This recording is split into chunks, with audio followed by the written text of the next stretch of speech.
now coming to the stage, you may know this next performer as Manny Pacquiao's shortest, biggest fan on YouTube. Check that out.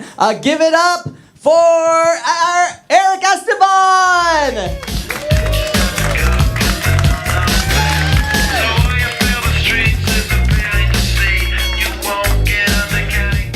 What is up, Flappers? How are you? I just have to acknowledge that this is my debut, first time here at Flappers. It's really nice. And I only live 5 minutes away, so it's kind of really convenient too, so it's great. Burbank, y'all.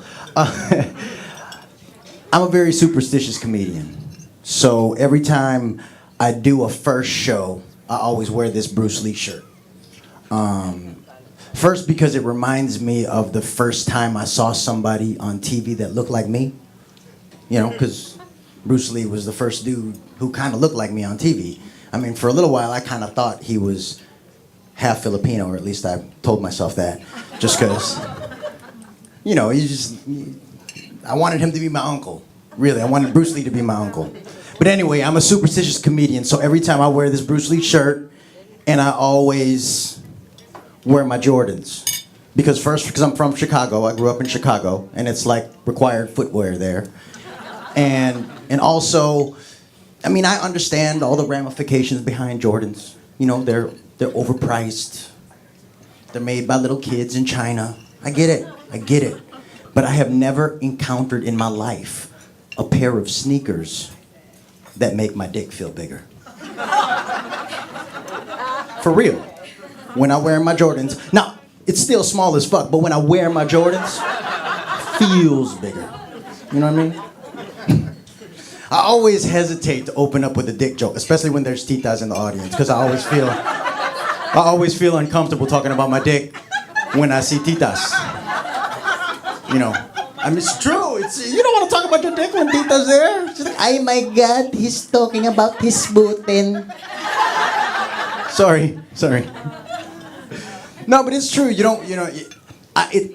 I don't like opening up with a dick joke, really, just because it's easy. I mean, it's funny to talk about your dick, but it's easy. But then I was listening to Eddie Murphy, comedian, on his old school album, and he opened up with a dick joke. But his dick joke was a big dick joke because he's a black dude. And my dick joke was a small dick joke because I'm Asian. And I played on the stereotypes, and I found a yin and yang of dick jokes. It's cool. No, like I said, I'm Filipino. I know, because every time, like Kevin talked about how I did a web series called Manny Pacquiao, shortest, biggest fan on the YouTubes. And Owen put my picture of Manny Pacquiao on the flyer, so I was like, oh, I'm not wearing that costume. But I used to do a YouTube thing called Manny Pacquiao. And even on YouTube, people will be like, you don't look Filipino. You look Spanish or Mexican or something. And I did a play called Romance of Magno Rubio about migrant workers that came from the Philippines and worked in the fields. And this beautiful Lola came up to me and she said, are you really Filipino? And I said, yes. You're not Filipino. You're Mexican. And she walked away.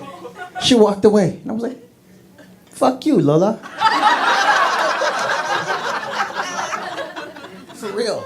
But, I mean, because I'm standing up here, I know, because when I do a show, this is all Filipinos, so we're all safe. Everybody knows I'm Filipino. But when I do a show with a lot of white folks, I want to make sure that they're not afraid, because I know I'm standing up here miscellaneous brown. You know, I don't want people thinking I'm a terrorist or something, whatever else. You know, they're like, oh my God. No, I'm Filipino. Okay. But coming up, like I said, it's hard being Filipino and wanting to do this, to stand up on stage or be in front of the camera, right? Because you don't see examples. I saw Bruce Lee, and he was my first example. I saw it in the opening scene of Enter the Dragon. You remember that scene where he said, don't concentrate on the finger or you will miss all the heavenly gold. I'm not gonna lie. might have been the first time my dick was hard. I'm not gay, but Bruce Lee does it for me. Okay? Like I told you, he's either my uncle or he would be my first gay experience. Either way, I love me some Bruce Lee. Okay? All right. And you don't like, but that was my example growing up. You didn't see anybody until I saw a movie called The Rock. Have y'all seen the movie The Rock with Sean Connery and Nicolas Cage? Now, in the movie The Rock, right when Sean Connery's released from prison, they give him a haircut in the hotel, in a fancy hotel in San Francisco, and he breaks out and beats up all the FBI agents and runs through the hotel and then runs through the kitchen of the hotel, and then he bumps into a big fat Filipino, and the fat Filipino says, "Hoy! Putangin mo! Hayop ka!" And I said, hold up, rewind that shit. Hoy! Putangin mo! Hayop ka! That motherfucker just called Sean Connery a son of a bitch, and I know what he said because I'm Filipino. Po! Kababayan! I was so excited. But then, the movie that I saw that made me want to come here and follow my dreams and be in movies was Return of the Jedi. Have y'all seen Return of the Jedi? Return of the Jedi, right? Now you've seen Return of the Jedi, and in Return of the Jedi, Luke Skywalker and Han Solo and Chewbacca were captured by the Ewoks. And right as they're about to put him into the fire and they're about to cook him, but then Luke Skywalker closes his eyes and he uses the Force and he makes C-3PO raise up over the Ewok village and he floats up and he looks like a god. And then they cut the two Ewoks. And then the two Ewoks say, "Hoy, tignan mo. Ayun, maganda." Swear to God, you can watch it. And in Tagalog, that means, "Look over there. That's beautiful." Ewoks are Filipino, y'all. Ewoks are Filipino, and when I saw that shit, I said, they're gonna make 1,000 of these Star Wars movies. I'm gonna be in one of them motherfuckers. And I'm gonna be the first Filipino Jedi, for real. I'm gonna be the first Filipino Jedi. But I'm gonna play it like this. I'm gonna say, "Hoy, that is not the droids you're looking for. May the Force be with you all. And Manny Pacquiao is the best." For real, I would play a Filipino like my uncle, Tito Chito. Because Tito Chito is my hero. For real, now, I love my wife, I love my daughters, I'm a happily married man, but Tito Chito is a 55-year-old Filipino man, newly divorced, who has just discovered Tinder. And this man is killing it on the Tinder. For real. We went to Panda Express because he wanted to go fancy. The little tidbit about Panda Express, always get the to-go container. Never get the for here plate because you never get as much.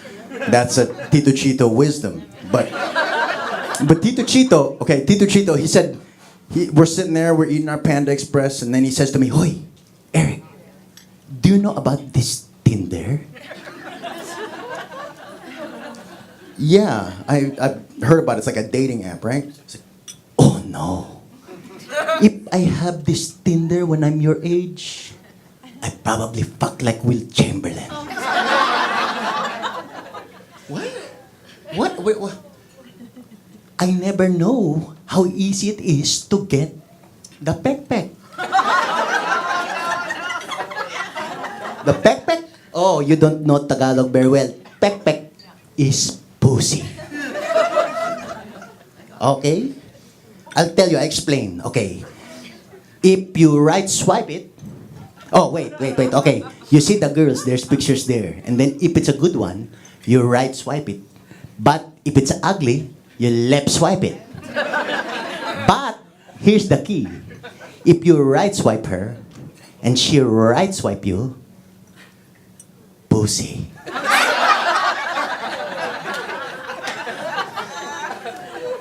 Did you know Did you know Tito Chito never tasted a chocolate?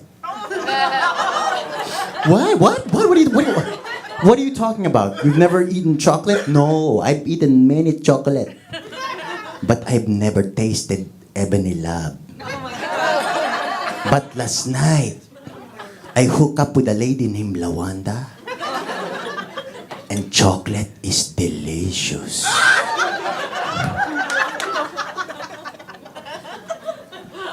Okay. But that's why I would play a Filipino Jedi, because Tito Chito's he's like the Fonz. He's awesome. It's awesome. He's like the Filipino Fonz, for real. Yesterday was the Women's March. Did anybody go to the Women's March? I tried to. You did? You went to the Women's March? Good for you, Kevin. What?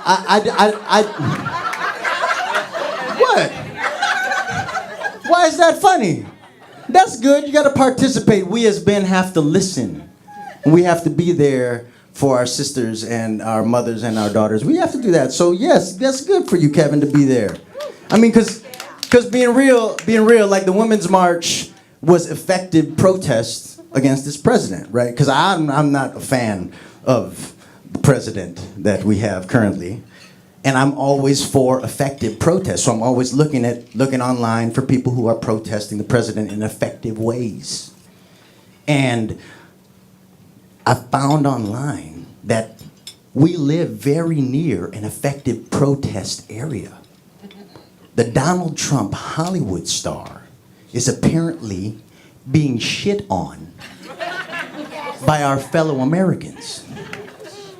Now, I've never been compelled to shit in public, but to celebrate and commemorate and be in solidarity with the Women's March and to coincide with my first performance at Flappers, I'm gonna do it tonight. So if anybody wants to join me, 6801 West Hollywood Boulevard, just don't shit on my Jordans, because I love them. Thank you very much. I'm Erick Esteban.